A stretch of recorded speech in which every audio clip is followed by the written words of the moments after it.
What do you obey when nobody is forcing you? Not what do you believe, not what do you post, not what do you say when the room is watching. What do you obey? A man can say he believes in God but obey fear. He can say he is spiritual but obey appetite. He can say he is atheist but obey outrage. He can say he believes in nothing but still kneel every day before approval, sex, grief, resentment, comfort, the algorithm, or the image of himself he refuses to let die. That's the question. What governs you? What has authority when pressure hits? What gets the throne when nobody is forcing you to kneel? When I say God in this episode, I don't only mean a deity with a name, a temple, a scripture, a priest, a church, or a doctrine. I mean whatever gets governing authority, whatever receives sacrifice, whatever organizes your life, whatever you protect when the record starts telling the truth. That is your God. Maybe you call it ambition. Maybe you call it trauma. Maybe you call it identity. Maybe you call it discipline or freedom. Fine, call it whatever you want. But if it governs you, receives sacrifice, organizes your life, and demands protection from the truth, then functionally, that thing has become a God. Belief is what you profess. Worship is what you organize your life around. Obedience is what proves the difference. This is Reforged. Ignore the anecdotes. Last episode, we talked about addiction not being an identity. A man has to become more than the thing he stopped doing. Recovery can help a man survive himself. It can give him language, people, confession, surrender, honesty, service, repair, humility. All of that matters. But if the substance is no longer your identity, there's another question sitting behind it. If alcohol is no longer your God, then what is? If drugs are no longer your God, then what is? If appetite is no longer supposed to run the man, then what does? Because something will. A throne doesn't stay empty. The man doesn't stop worshiping because he stops drinking. He doesn't stop worshiping because he leaves church and starts claiming to not believe. Something is still forming him. Something is still getting his time, his attention, his sacrifice, his defense. So this isn't just an episode about religion. This is an episode about authority. Who has it? What has it? And what is it making of you? I grew up in a secular home. We'll say Bible adjacent. It's probably the cleanest way to say it. God was around in the language, but not really present in the structure. There were lines like, God has a plan. But there was no real spiritual architecture around my life. We were not a church household. We weren't formed by prayer. We were not governed by scripture. God was mentioned, but he was not structurally present. And the God image that got into me early was not closeness. God didn't arrive to me as a father walking with me. God arrived as judgment. Final consequence, the thing waiting at the end, the file, the verdict, the cosmic court date. I didn't think of God as fair. I thought of God as distant, disappointed, impossible to please, watching, judging, waiting. God wasn't close enough to guide me. He was only distant enough to judge me. And if God only matters when I'm dead, then what does that do to a kid who already feels condemned? Because that was the shape of it. God was never going to matter until I was dead. And if the verdict already feels guilty, rebellion starts feeling less like a choice and more like honesty. Not because rebellion is truth, but because rebellion feels more honest than performing innocence in a world that already treats you like the verdict has been entered. Before I had theology, I had secrecy. Before I had doctrine, I had secrecy. And secrecy taught me something was wrong before anybody gave me a moral system. There were things I was supposed to keep quiet, things I wasn't supposed to say, things that had to stay hidden. And I knew they were wrong. I didn't need a sermon for that. I had intuition. I had a signal. Something in me knew. But that was my first moral teacher. Not church, not the Bible. Secrecy. Shame in the air. Unspoken rules. And a kid trying to figure out why the things that felt wrong were also the things everybody needed him to not talk about. And that forms a man, or at least it forms the boy who becomes the man. And I remember one early fracture, Easter, like in 89. I had to been 5 years old, 4 or 5. And I ran down in the basement and I saw the Easter baskets hidden with the bean bags that all of us kids were supposed to get. And I remember this feeling, wait, this whole thing is a sham because this is days before Easter. On the surface, it's the Easter bunny, but to a kid, it's not just the Easter bunny. That's the structure. That's the adults, the magic, the trust. That is the first time you realize the story can be staged and that people telling you the story may already know it's bullshit. Something bigger than the Easter bunny died that day. Not theology, yet. Trust. And once trust starts cracking, a kid starts asking bigger questions. What else is staged? What else is performance? What else am I supposed to believe because nobody benefits if I don't look too closely? That's not wisdom yet. That's suspicion. And suspicion without guidance can become its own god. The moral structure around me wasn't empty. That would be too simple. It was unstable. Morality was real enough to perform, but not stable enough to govern. Standards changed depending on mood, embarrassment, who was watching, who had power, and what needed to stay hidden. So I learned morality as something that was negotiable, something performative, something used. And that does something to a boy. Because then good doesn't mean aligned with the good. It means polite. Good means obvious. It means useful. Good means smart enough to see through bullshit, but not so honest that the room gets uncomfortable. Good means performing well enough that nobody looks too closely at the darker activity underneath. That was the early arrangement. Good didn't yet mean governed by the good. Obedience did not mean alignment. Obedience meant compliance. Keep the adults calm. Keep the system calm. Avoid punishment. Protect somebody else's image. Don't make the structure explain itself. I learned obedience as compliance before I learned obedience as alignment. And disobedience felt like freedom, danger, empowerment. It felt like the only honest objection available because I didn't experience myself as rebelling against the good. I experienced myself as rebelling against a world that kept calling itself good while feeling wrong all the way down. Now, I can say that carefully. There was ego in that. There was appetite in that. There was immaturity in that. There was darkness in that. There was a kid crying out for help and turning every fight into a cosmic trial. The moral impulse was real. I had moral instincts long before I had moral governance, so every unfairness had to represent all unfairness. Every authority had to answer for every authority. Because if you don't have a stable moral map, but you do have a strong moral signal, then everything starts feeling like a holy war. Even when it's just a kid who needed help. And death came early too. My great-grandmother died when I was 5. I loved spending time with her. We would sit on the front porch of her old house in North Loop, Nebraska, and she would tell me stories from the early 1900s. We would listen to old polka, and then she was gone. Just gone.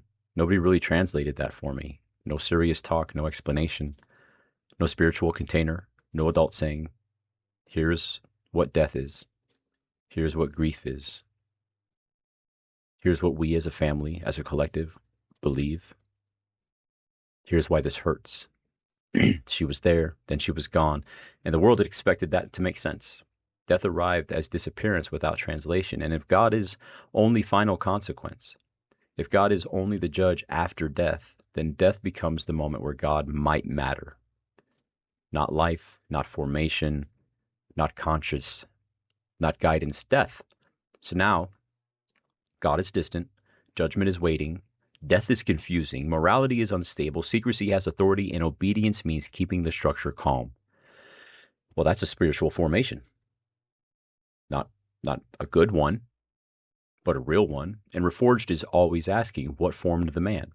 Not just what does he say now? What formed him? What got authority early? What was he taught to obey before he knew he was obeying? Because every man has a spiritual history. Even the man who says he has none, he has one. Something taught him what to fear. Something taught him what to hide, what to chase, what to protect, what to worship. We're going to take a short break.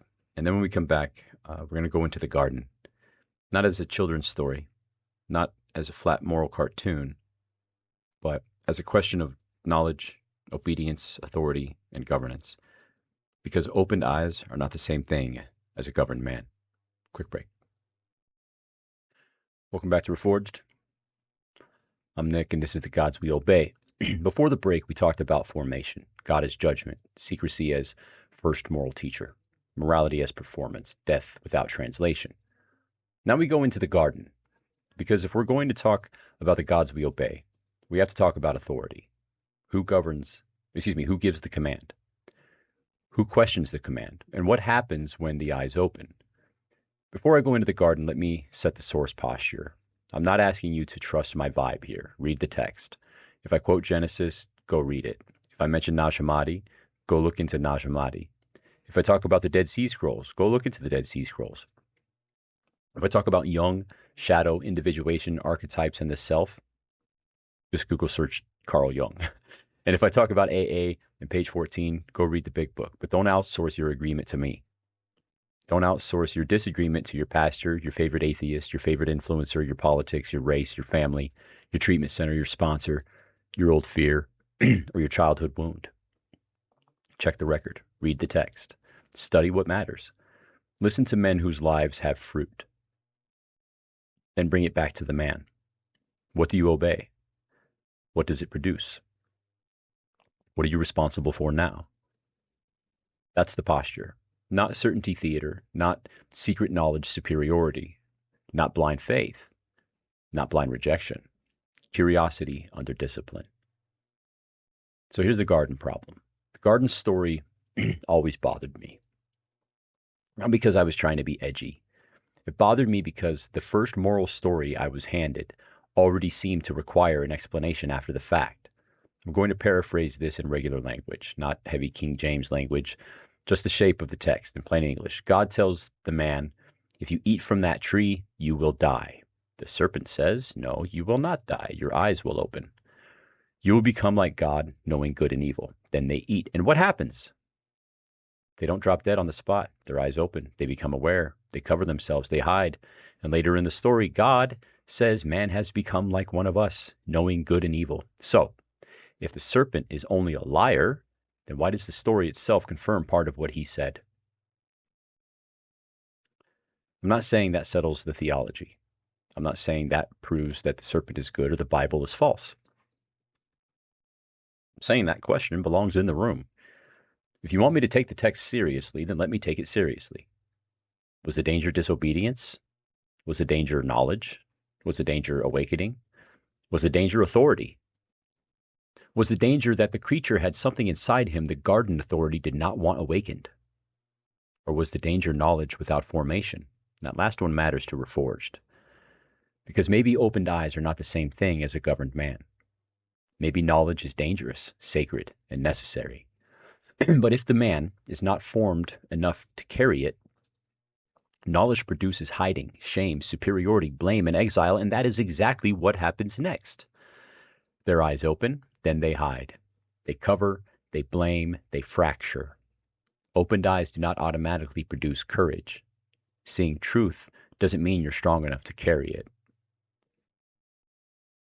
And then, one chapter later, Cain is told in plain language, sin is waiting at the door.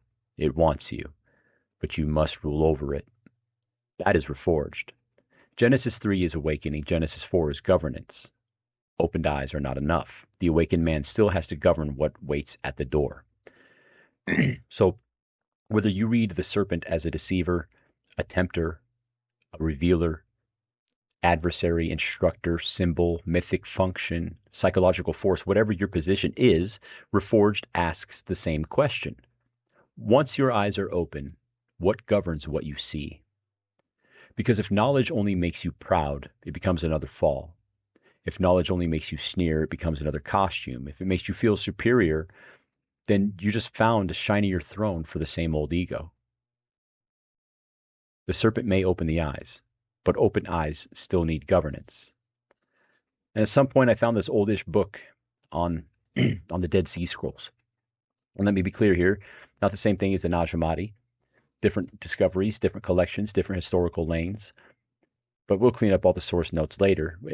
In my life, as a young man trying to make sense of spiritual things, these were not clean academic categories yet. They were fragments, clues, cracks in the official wall, a sense that maybe the history I had been handed wasn't the whole story. And when I asked permission to have that book, I was told something like, do not let everybody know you have it. Read it with curiosity. Be very, very careful with what you read. And it wasn't some occult spell book. It wasn't some dark ritual material. It was a book on the Dead Sea Scrolls. But the instruction mattered. Read with curiosity. Read carefully. Don't get reckless with what opens in you. And that stayed with me. Maybe that's the right posture toward dangerous knowledge. Not fear, not blind obedience, not childish rebellion, but curiosity under discipline. Because knowledge is not the enemy. Ungoverned knowledge is. Questions aren't the enemy. Ungoverned questions are, or perhaps more specifically, men.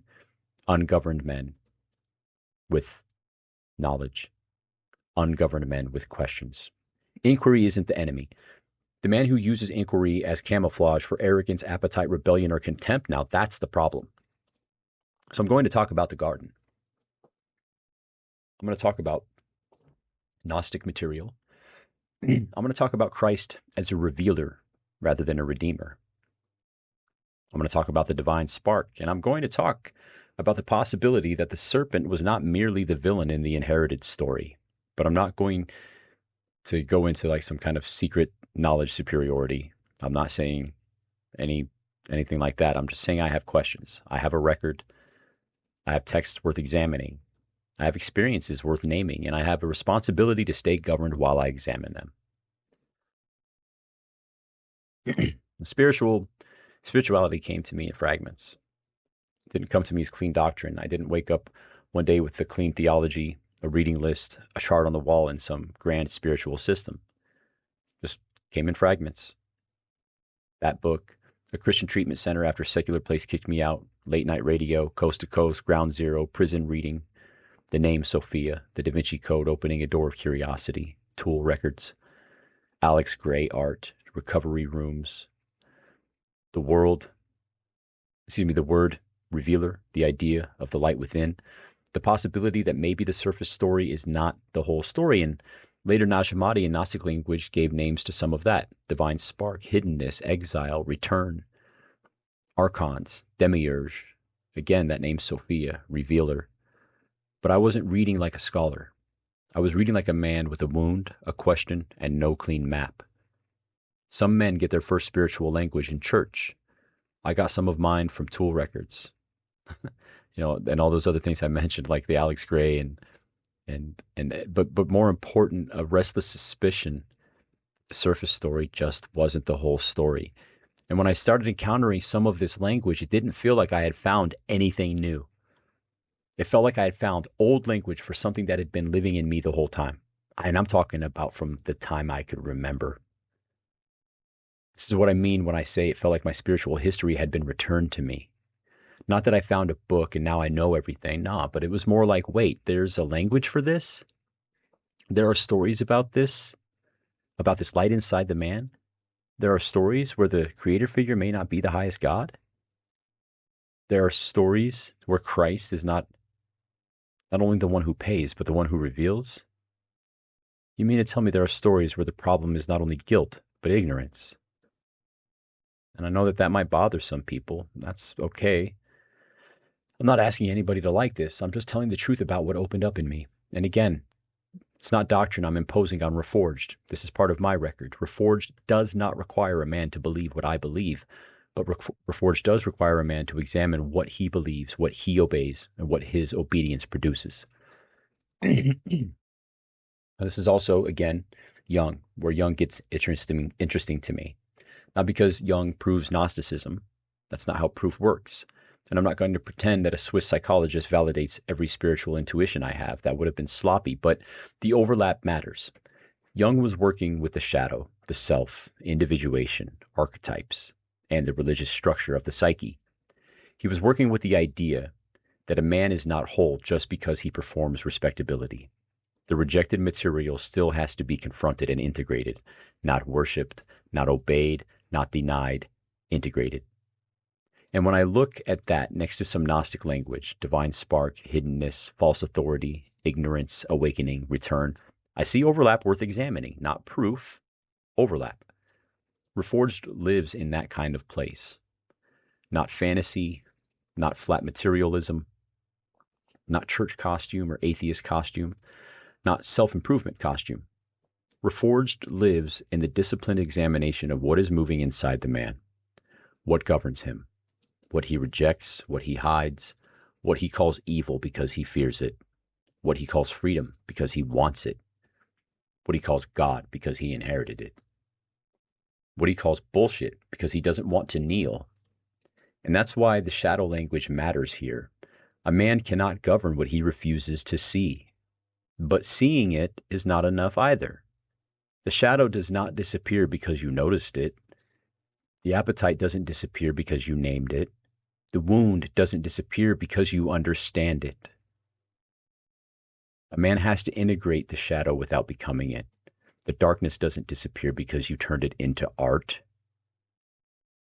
He has to bring that material into conscious responsibility without handing it the throne. That's not just psychology, that's spiritual government. Now, then there's 7. Because I cannot talk about the gods I obeyed without talking about 7. 7 came from a different world. I was 19.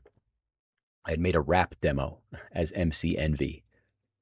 That was the name, MC Envy, because I saw dudes making it with garbage content, and I envied that. I thought, if they can do it, why not me? Then I went to Dallas that summer. Drugs, partying, all of it.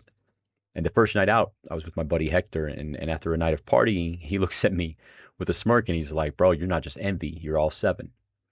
And then that stuck. 7 became the part of me that made sin approachable. Not sinister exactly, but seductive, deliciously evil. The darkness with style, the charming version of corruption. The salesman for the shadow. 7 wasn't the devil, just the salesman for the shadow. And when people call me 7, they're naming something real, part of the record, part of the material, part of the charisma, part of the old government. But 7 does not get the throne now. 7 still has a voice. But I, Nick, govern. Same material, new purpose, that's reforged. The shadow doesn't disappear because you found better language. The shadow has to be integrated without being enthroned. You don't become a governed man by pretending the darkness was never there. You become a governed man by refusing to let it rule. I'm going to take another short break. When we come back, I want to be fair about religion, because religion has built men. I've seen it. But I've also seen religion become a cage. I've seen sacred language used as image protection, and I've seen anti-religion become its own church. So when we come back, we're going to ask a harder question. Not whether a man claims faith, not whether he rejects faith, but what his faith, or his rejection of faith, actually produces. Be right back. Welcome back to Reforged. I'm 7, and this is the gods we obey.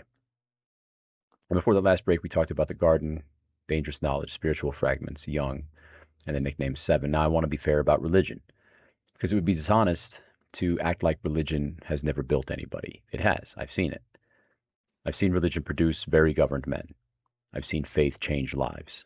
Prayer, church, AA spirituality, Bible studies, confession, service. I've seen all of that transform people in the best of ways. So this isn't me taking every wound connected to religion, stacking it into a pile, and lighting it on fire and calling that intelligence. Religion has built men. I've seen it. When I was in that Christian treatment center, there was a study called 33, the series. I wasn't able to finish it, but what I did see gave me a very different picture of Jesus. Not less compassionate, not less holy, but less domesticated.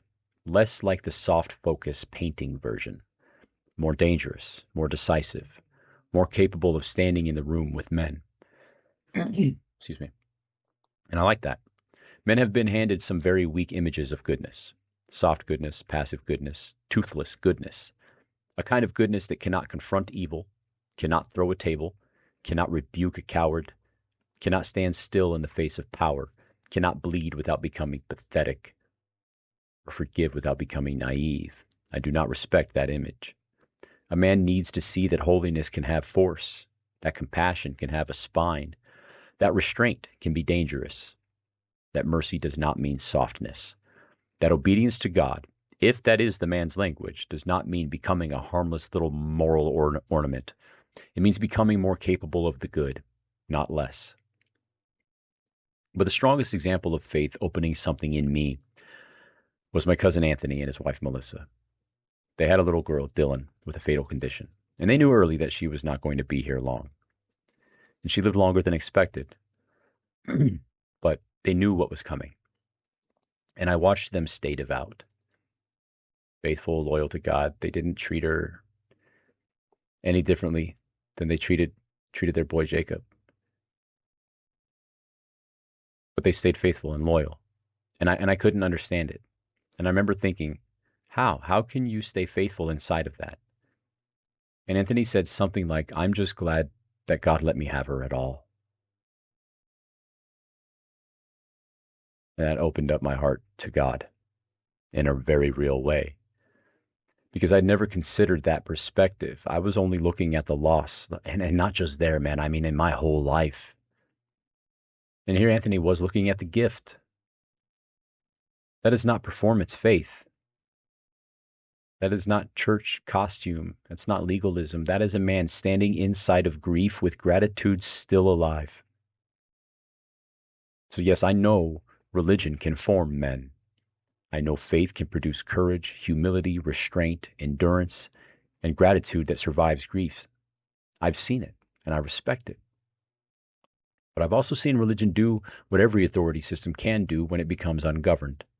Legalism, fear, image protection, scandal, misleading people, obedience without conscience, God language used to avoid correction. That doesn't make the faith false, but it means faith has to be examined by fruit. Does it produce honesty, repair, humility, courage, correction, service, restraint? Or does it produce a man who knows religious language but still cannot tell the truth? A spiritually serious man may not be the loudest guy in the room about God. He may be more decisive than loud, more restrained than theatrical, more stoic than sentimental. A man whose life has weight without needing to announce his spirituality every 10 minutes. And when it comes to spiritual costume, I have to be careful because we all wear masks. Some men use spirituality as a costume. Some men use God language to hide. They use religion to avoid examination or doctrine to protect their ego. Some men use spiritual language to dodge repair. But sometimes a man hiding behind God language is still closer to seeking than the man who never lets the question touch him at all. So I don't want to mock the mask too quickly. I want to ask what it's protecting. I'm not against the man who inherited a faith and is trying to make it real. I'm against the use of sacred language to avoid accountability. I'm against the use of God to hide from the truth. Because when religion protects the false self, it's betrayed the soul. And this is where atheists are often right, but incomplete. When atheists say religious people are full of shit, sometimes they are right. Plenty of Christians are full of shit. Plenty of religious people are full of shit. Plenty of people use God language while lying, cheating, hiding, manipulating, judging, performing, avoiding repair, and protecting their image. That's true. But here's where the atheist gets lazy. Christians being full of shit doesn't automatically mean Christianity is full of shit. Religious people being hypocrites doesn't automatically mean God is false. A man misusing a doctrine doesn't prove the doctrine is empty. It proves the man is ungoverned. It proves the man has sacred language without sacred obedience. So yes, Mr. Atheist, you are right. A lot of religious people are full of shit, but guess what, sir? So are you. Because if your entire argument against God is built on the hypocrisy of people who claim God, then you're not examining God. You're examining hypocrites, and they are everywhere. In churches, in atheist circles, in politics, in recovery rooms, fitness culture, in academic spaces, in men's work and spirituality. Human beings are full of shit across belief systems. That doesn't settle the question of God. settles the question of human beings. And the record on human beings is not flattering. So if your atheism is just a reaction to religious hypocrisy, I understand that reaction, but don't mistake reaction for philosophy. Don't mistake contempt for intelligence. Don't mistake leaving church for doing real spiritual work. Do not mistake seeing through Christians for seeing through Christ. Those are not the same thing. A corrupt Christian doesn't disprove Christianity. A corrupt atheist doesn't disprove atheism. A corrupt man proves that a man can wear almost any belief system as a costume while remaining unexamined underneath it. The question is not whether you can find hypocrites on the other side. Of course you can. The question is whether you're willing to apply the same audit to yourself. Now, I need to be honest about anti-religion too. I can't really say that I've seen anti-religion do well, not in the deep sense. I've seen it produce curiosity. I've seen it produce rebellion. I've seen people think they are free because they left the church, left the Bible, left the God language, left the rules. But I cannot say I have personally seen it produce many governed men. Atheism intrigued me before it convinced me. Actually, I don't even know that it ever convinced me. It showed me there was an option. George Carlin said it with enough intelligence and contempt that I thought, oh, you can say that out loud? And even his bit about praying to Joe Pesci, funny as hell, still has the shape of prayer in it, though. And that interests me. Because even when the religious object is rejected, the human impulse to reach beyond the self remains. The form survives. The target changes. And some people leave religion and become exactly what they hated, just facing the other direction. Different corner, same preacher. Anti-religion can become its own pulpit, its own orthodoxy, its own saints, its own heretics, its own purity tests, its own forbidden questions, its own public shaming. They reject God, but they do not reject worship. They reject church, but they do not reject tribe. They reject the doctrine, but they don't reject certainty. Doubt doesn't bother me. Wrestling doesn't bother me. Agnosticism doesn't bother me. A man saying, I do not know, may be closer to honesty than a man borrowing certainty from a room he never examined. But when somebody says with absolute certainty that there is no God, that the whole thing is bullshit, that every person who believes is stupid or weak or deluded, I distrust that immediately. Not because I need them to agree with me, but because that kind of certainty sounds too clean for a question that large. A question that large should leave room for some humility. And if it doesn't, I start asking what the certainty is protecting. And again, I have to turn the blade back toward myself. Because when religion was not enough for me, I didn't become magically free. I obeyed other things: curiosity, rebellion, music, altered states, sex, knowledge, self-belief, shadow identity, moral outrage, humor, art, suffering, recovery, prison discipline, and probably more than anything, intuition. Some of that helped me seek truth. Some of that kept me alive. Some of that gave me language. But some of it became a god. Sex became a god. Rebellion became a god. Moral outrage, the shadow. Even intuition can become a god if a man never submits it to correction. Leaving religion doesn't free a man from worship. It only reveals what he worships next. And sex had authority over me for a long time. And not to beat a dead horse, but this is a big part of my life. Not just desire, authority. I chased sex from the time I was introduced to it. And I need to be precise because sex is not automatically the false god. Desire is not automatically corruption. It's not automatically appetite. The question is whether it governs, whether it overrides truth, responsibility, restraint, dignity, and repair. For me, it wasn't only sex. It was darkness, grievance, intensity, the seductive side of the shadow. I wanted to be seductive. I wanted to be mysterious. I wanted the darkness to have style. And at some point, that was not decoration anymore. That was government. That became my governor, my government. A man can become loyal to an image of himself that is killing him. He can become loyal to his darkness because it gave him identity before he had formation. He can become loyal to seduction because seduction made him feel powerful. Become loyal to grievance because it gave him a throne, or intensity because peace feels like death when chaos has been his native language. It's not just bad behavior, man. That's worship. And I see different gods governing men now. One of them is grief. And I want to be careful because grief is real. It deserves honor. A sick mother, a dead friend, a lost child, a broken family. Those things matter. But grief does not get the throne. Grief can explain a wobble, but it doesn't govern the man. It doesn't get to. When a man says, I relapsed because my mother died, or I stopped showing up because somebody was sick, he needs to be careful. Because now he's making the dead or the sick responsible for what he refused to govern. And they have enough on their hands. Don't put your ungoverned life on their grave. The dead are not responsible for what the living refused to govern.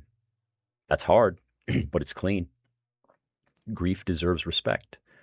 Grief deserves ritual, witness, but it doesn't get to become a blank check for collapse. If your grief is sacred, then govern yourself in its presence. Honor the dead by becoming more truthful, more useful, more awake, and more disciplined. Do not make them the reason you stop showing up. I also see men obeying projections. The leader, the victim, the dangerous one, the deep one, the disciplined one, the misunderstood one, the one who has an explanation for every collapse. Some men do not worship God, money, sex, or politics first. They worship an image of themselves. Projection is a hungry God. The image always needs protection, always needs excuses. The image always needs a room to perform in. And if the man never governs that, if the man never examines that, he starts sacrificing real life to protect the imagined self, relationships, honesty, responsibility, correction. The actual man gets sacrificed to protect the projected man. That is worship. And it's everywhere, online, in recovery, in dating, in politics, in fitness, men's work, spirituality. I mean, everywhere. A man can turn anything into a false god if it protects him from examination. So how does a man know what he worships? Look at the record, not the speech, not the intention, not the identity, the record. Where does your time go? Where does your money go?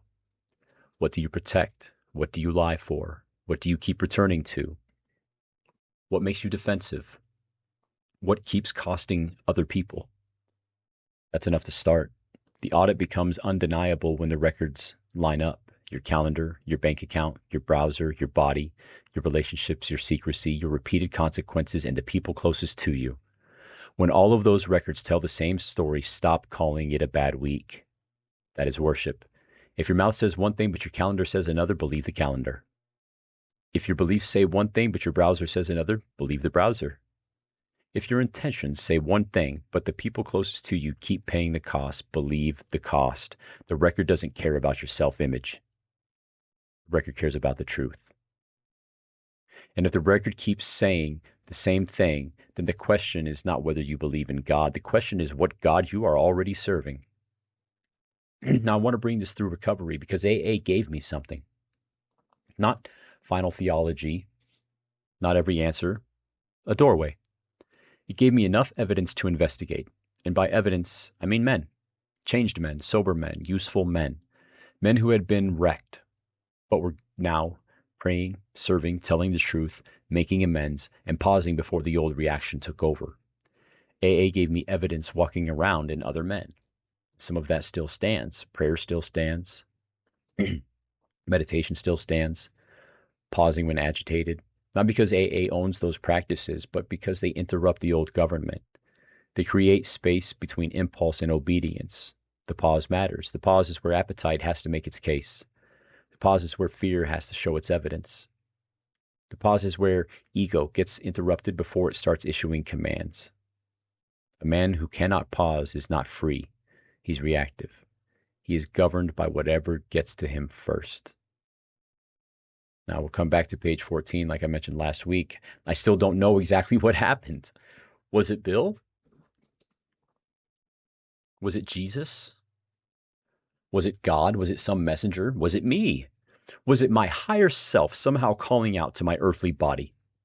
Was there some strange window where the highest part of consciousness looked at the man lying there and said, hey, this is all real? I don't know. But I know this, it had authority. It did not send me to church or doctrine or the Bible. It sent me to page 14, and that didn't answer every theological question I had. It gave me something simpler. This is real enough to investigate. Something was reaching toward me. Something was guiding me. Something was pulling me. And I wish that had been the day everything got better, but it was not. Spiritual experience isn't the same thing as spiritual formation. Being reached does not mean being rebuilt. A moment can open the door. A man still has to walk through. A spiritual experience is not a personality replacement.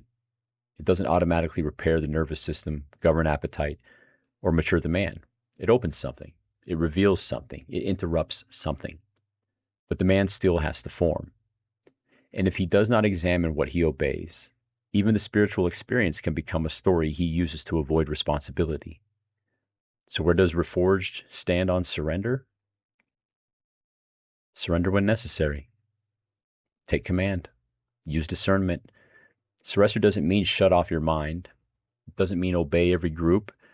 It doesn't mean make your sponsor your God or confuse pressure with truth. Call passivity humility.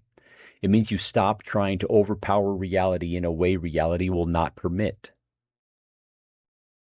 Okay, let me say that again. Surrender means you stop trying to overpower reality in a way reality will not permit.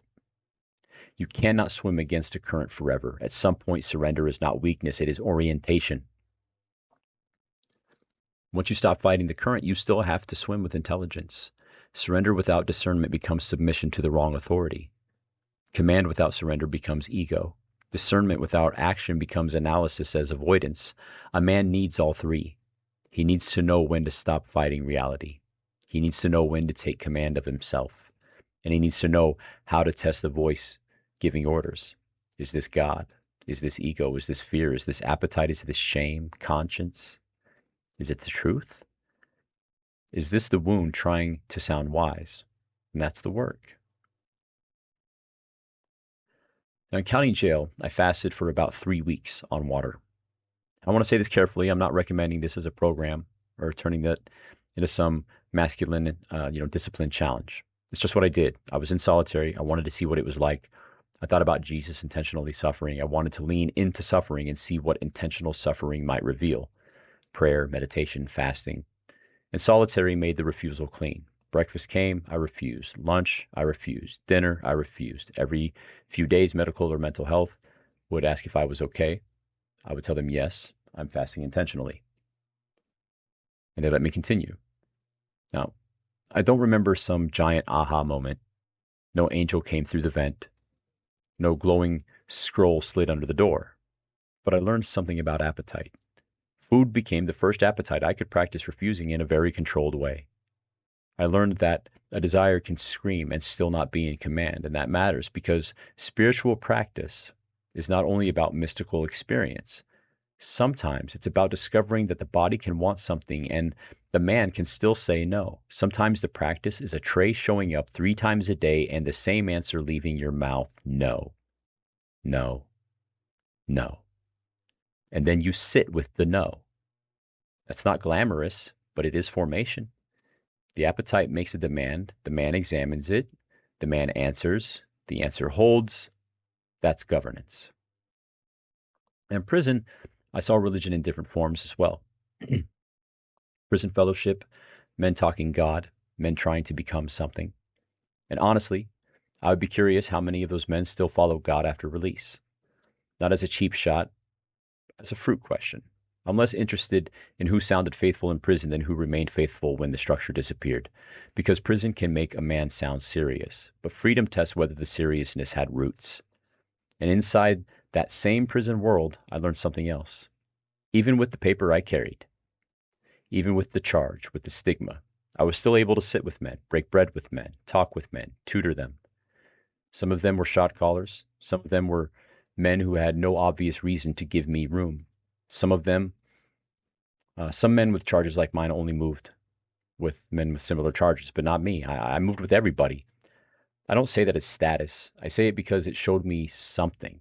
The record was real, but it was not the whole man. Something in me could still connect, could still be useful, could still sit across from another man and be heard. That matters because if your worst record becomes the whole of your identity, then no transformation is possible. And if your record doesn't matter at all, then no accountability is possible. Reforged lives inside of that tension. The record is real, but it is not the whole man, and the man is still responsible for what he becomes next. So then we go back to the gate. Remember episode 1? The gate was not God. It wasn't religion. It wasn't a substitute for faith. It was a compass. Does this get me closer to the gate or not? And that question didn't answer every spiritual question, but it trained the muscle that spiritual life requires. Obedience to a horizon beyond appetite. When the old gods tried to pull me back, I obeyed intuition. I obeyed the gate. And somewhere in there, I was still seeking God, even if I didn't know exactly what that meant. Now, after release, the horizon has changed. Right now, I think the horizon is reforged. Not reforged as a program I'm working, which I am, but reforged as I see it in the future. The thing it could become. The thing calling me forward. And I have to be careful with that too, because reforged cannot become the God. The future version can discipline me. It can orient me. It can pull me towards structure, service, usefulness, and truth, but it doesn't get to replace the truth. No sacred cows, not even mine. All right, I'm going to take one final break. And when I come back, I want to make the distinction clear. My personal theology is not Reforged doctrine, but Reforged does have a demand. A man needs a position. He needs to know what he believes. He needs to know what he obeys. And he needs to know what that obedience is producing. That's where we land. Be right back. Welcome back to Reforged. I'm Seven, and this is The Gods We Obey. So a quick recap. Before the break, we talked about religion, anti-religion, false gods, recovery, surrender, prison, and the gate. Not the gate is God, not the gate is religion. The gate is a compass, a horizon beyond appetite. Now we land the plane, because my personal theology is not Reforged doctrine, but Reforged does have a demand.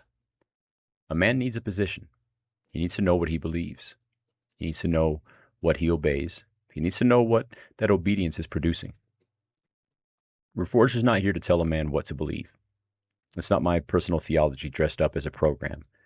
It's not here to make every man believe what I believe about God, Christ, the garden, the divine spark, Naj Hammadi, Jung, AA, or anything else. But Reforged does say this. Stop being spiritually lazy. Stop hiding behind inherited language. Stop hiding behind inherited rebellion. Stop acting like not knowing is the same thing as having examined. Stop acting like rejecting your parents' religion means you have done spiritual work. Stop acting like repeating your parents' religion means you've done spiritual work. A man needs his own position, not a costume, not a reflex, not a tribal label, not a slogan, a position. And he needs to be able to answer for it.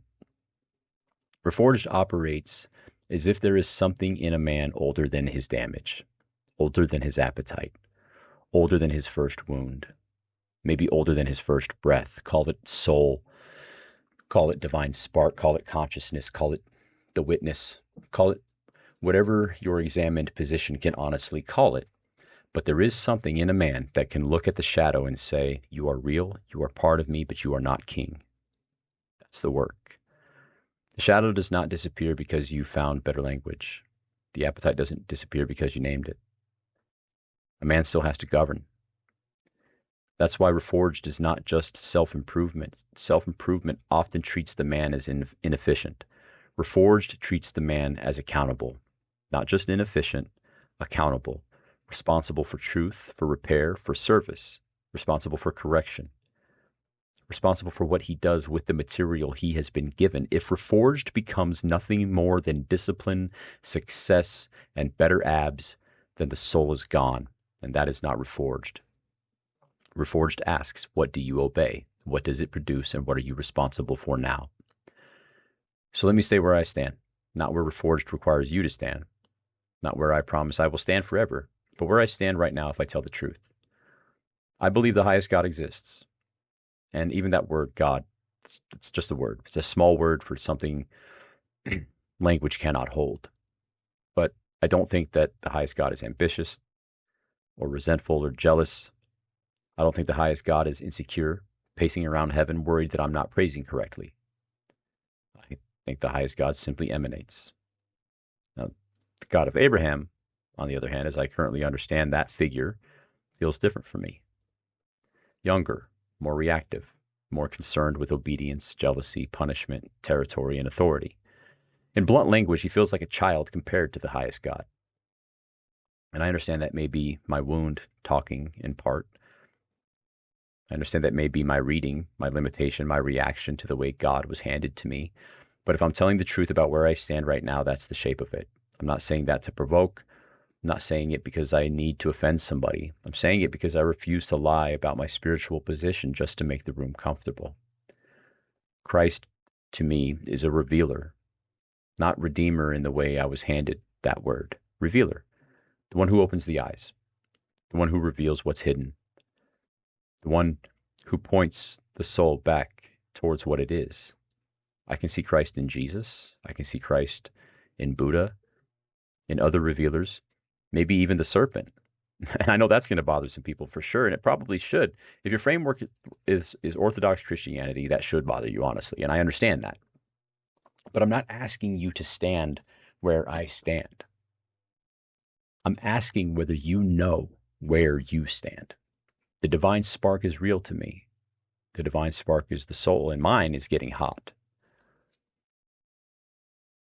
When it comes to evil, sin, good, and bad, I'm still working that out. I think those labels are often assigned, sometimes culturally, sometimes personally, sometimes by power or fear or by inherited religion. But that doesn't mean consequence is fake.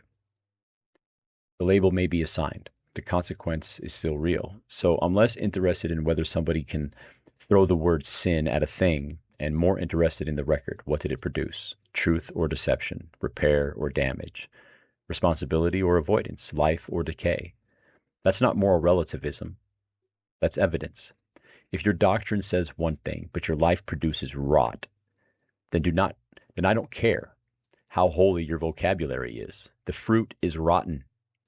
And if someone outside your doctrine produces honesty, courage, repair, restraint, service, and the life, then maybe your categories aren't as clean as you thought.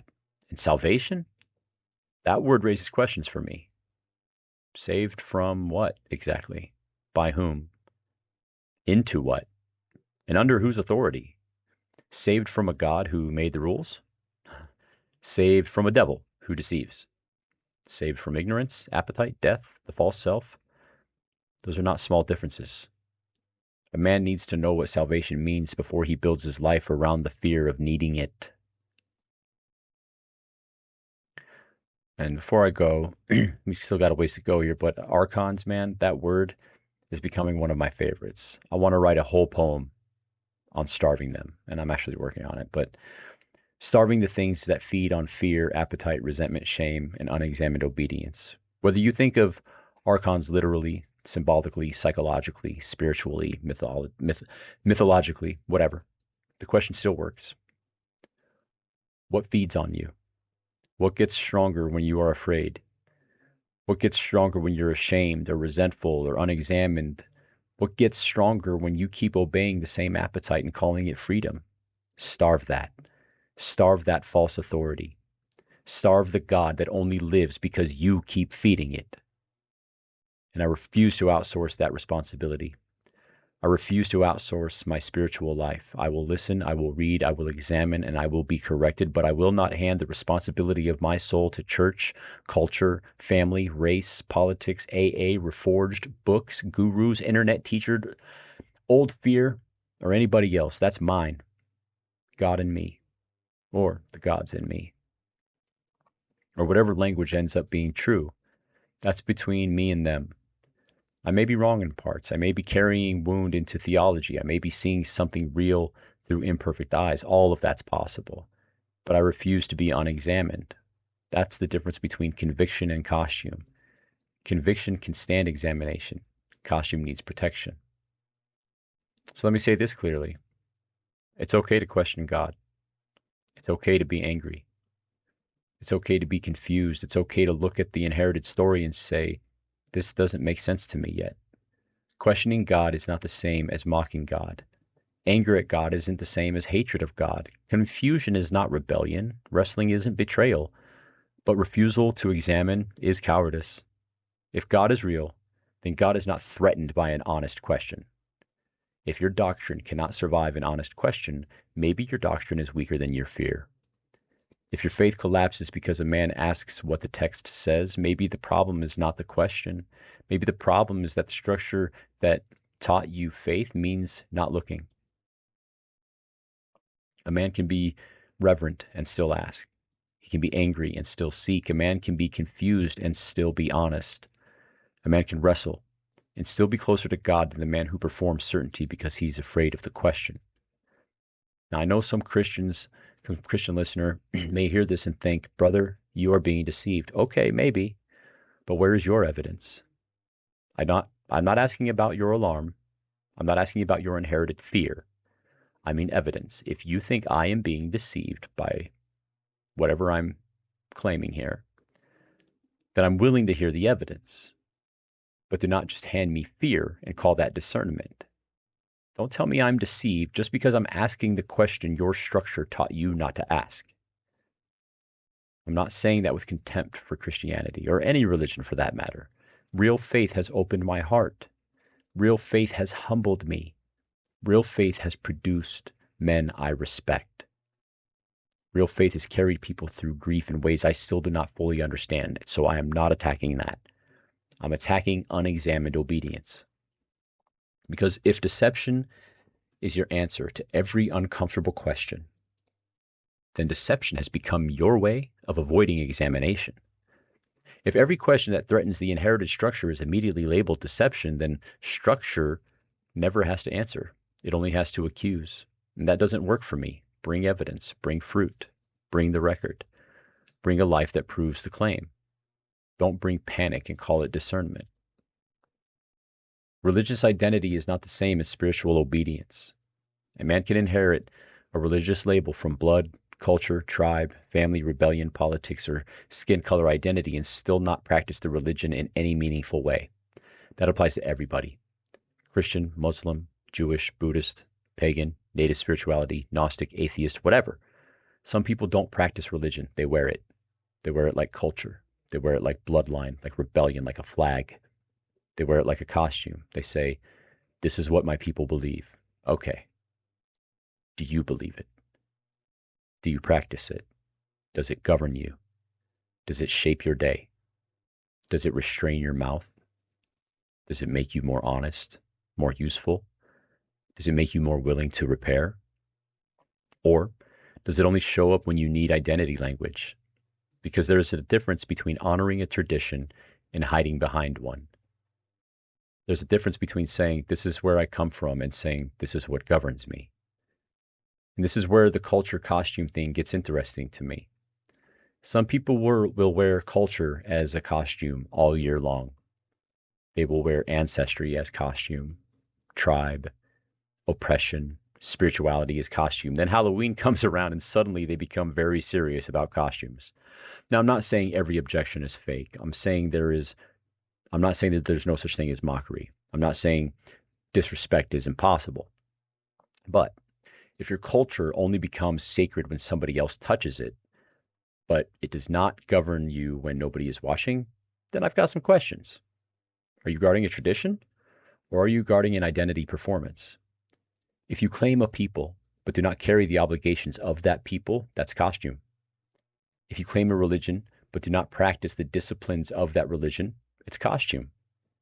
If you claim a spiritual lineage, but only use it to distinguish yourself from people you dislike, that's costume. If you claim ancestors, but live in a way that would embarrass them, that's costume. The question isn't what do you claim? The question is what governs you? What responsibility came with the identity? Because if the answer is nothing, then you're not carrying culture. You're wearing it. And to the atheist or anti-religious listener, I'm not asking you to fake belief. I'm not asking you to pretend. I am asking you to examine what happens inside you when something moves you. Compassion, awe, grief, music, love, innocence, sacrifice, beauty, death. A father holding his child. A stranger forgiving someone who destroyed him. A song that makes the room change shape. Maybe it is all biology, fine. But are you sure? Or did you stop investigating as soon as the answer protected you from mystery?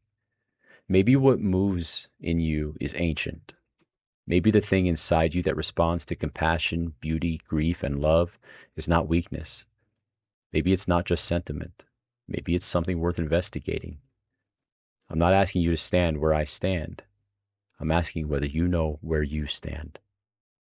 I may be wrong in parts of this, but I refuse to be unexamined. That is why Reforged doesn't let anybody hide. Not Christians, not the atheist, not the spiritual guy, the spiritual or the cultural religion guy, not the man quoting ancestors or the man quoting science, scripture, and trauma. Not me. Same audit. What do you obey? What does it produce? What are you protecting from examination? If this is hitting something in you, don't just listen and disappear.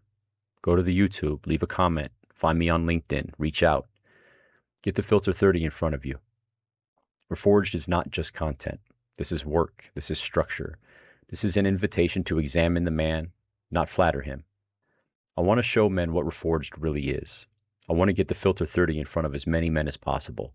Not because a questionnaire saves anybody, but because questions open the record. And once the record opens, the man has decisions to make. Will he look? Will he tell the truth? Will he keep performing? Will he protect the false god? Will he keep feeding the thing that consumes him? That's the work. The filter 30 is not a personality quiz. It's not content. It's not inspirational material. It is a door into the record. If that's you, reach out, comment, find the work, start the examination. So now what are you supposed to do with all of this? Don't agree with me. Don't repeat my theology. Don't adopt my language. That's not the assignment. The assignment is examination. Write down what you believe. Write down what you obey. Those may not be the same list. In fact, they're probably not. Write down what you say matters. Write down what actually gets your time. Write down what you claim to value. Then write down what your calendar proves. Write down what you say you are done with. Then write down what you keep returning to. Write down what you say you believe about God, and then write down what you obey under pressure. That's the assignment, not inspiration, not agreement. Audit. And before we close, I want to say this. There's an idea floating around that humanity is a scourge on the planet, that people are the problem, that human beings are a disease. No, I reject that. I understand why people say it. Look at what we do. We waste the violence, the exploitation, the cowardice, the appetite, the destruction, the lies, the arrogance. I understand the accusation, but no, humanity is not a scourge. Ungoverned humanity is a scourge. Appetite without responsibility is a scourge. Power without conscience is a scourge. Consumption without gratitude is a scourge. Technology without wisdom is a scourge. Men without governance are a scourge. But the answer is not self-hatred. The answer is not contempt for humanity. That's not wisdom. That is surrender dressed up as insight. You're not a scourge. You are responsible, and that's heavier. That's harder. You don't get to hide inside contempt for the species. You don't get to say humans are the problem, like that excuses you from becoming part of the repair. You are human. So govern one. Start there. Govern one human being. Carry as much responsibility as you can possibly carry. Then carry more when you are able. Tell the truth. Repair what you damaged. Build what you can build. Serve where you can serve. Restrain what must be restrained. Feed what deserves to live. Starve what feeds on your fear, shame, appetite, and resentment. Don't call humanity a disease because you are unwilling to become medicine. You are not here to despise the world from a safe distance. You are here to participate in its repair. Take on as much responsibility as you can carry and get to work. A man who refuses to examine what he obeys will still be governed. He will be governed by appetite, grief, sex, shame, image, resentment, politics, whatever. Whatever he refuses to name will keep feeding. And eventually he gets consumed, and what you refuse to examine will govern you. The God you will not name is still feeding. Do not think discipline alone saves you from this. Discipline can become a god. Reforged can become a god. Sobriety, fitness, success, being right, all of that can become false gods. And that includes Reforged. If Reforged ever becomes something you are not allowed to question, then Reforged has betrayed itself. No sacred cows, not even mine. The idea is growing. But if the idea ever demands protection from truth, then burn the protection. Keep the truth. So here's the invitation. Not certainty, not conversation, not despair. Freedom. Not freedom from responsibility. Freedom through examination. Freedom through honesty. Freedom through choosing what deserves authority. It's okay to question God. It's okay to be angry, man. It's okay to be confused, to explore. It's okay to be unsure, but you do not get to use confusion as a hiding place forever. You have answers to give. What do you believe? What do you obey? What do you protect? What do you lie for? What do you keep feeding? What do you refuse to examine? What keeps getting the throne? Find what you obey. Then decide whether it deserves the throne. You can call it anything you want, but there is a God in your life. And the God you obey is already forming you.